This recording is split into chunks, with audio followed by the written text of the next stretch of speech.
Direct News TV.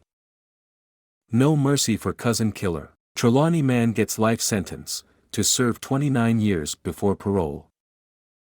Appeal for mercy by attorney-at-law Shelley-Ann Hyman for convicted killer Abaji, Taryn Powell failed to move Justice Andrea Thomas in the St. James Circuit Court on Thursday as she handed down the sentence. Powell was convicted by a jury on February 23 for the murder of his cousin, Otis Rooney Patrick, whose body was found in a shallow grave in Trelawny in 2017. In her plea for mercy, Hyman told the court that, the antecedent report and the social inquiry report indicate that Mr. Powell does not appear remorseful, and it is unfortunate. I submit that the reason for that is because he did not admit, but it is his right to maintain his position. The social inquiry report is one, I believe, persons generally call a mixed one. There are persons in the community who speak highly of Mr. Powell as well as the members of his family. They described him as someone who generally gets along with persons in his community even though he is known to be a bit reserved.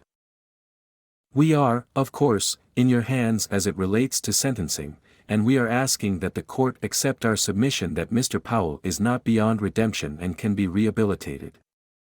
We will accept whatever sentence the court is going to impose, tempered with mercy, added Hyman. We are hoping that today will bring some kind of closure to what must be a very traumatic period for this family, Hyman added. But that did not sway Justice Thomas, who sentenced Powell to life imprisonment and ordered that he would have to serve 29 years before being eligible for parole.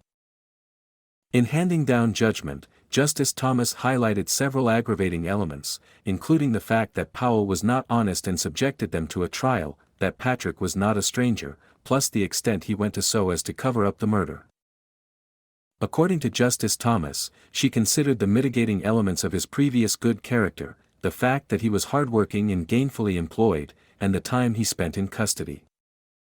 Justice Thomas had already heard a statement from Patrick's brother who said, Abaji Powell took the life of my brother, my best friend, my mentor, my counselor. He did not have to kill him.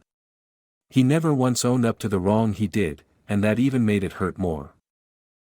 He killed my brother and lied to my family and the community at large, even though he killed him and buried him at the back of the house like he was a dog that you killed and burn. He led us to believe that my brother had left the house and would never return. I am unable to forgive Abaji Powell for taking my brother's life because he killed my brother and has never shown any remorse in his actions. Judge, I ask that Abaji Powell gets the maximum sentence that the law allows because what he did is so reprehensible and has affected many persons in many ways. Please make him serve the time that matches the damages that he did to me and my family. Clad in a red, white and blue checkered shirt and gray pants, Powell sat silently in the dock during the sentencing hearing. My name is Kingsley. Please like, share, subscribe and hit that notification bell so you can be the first to be notified whenever we post. You won't regret it.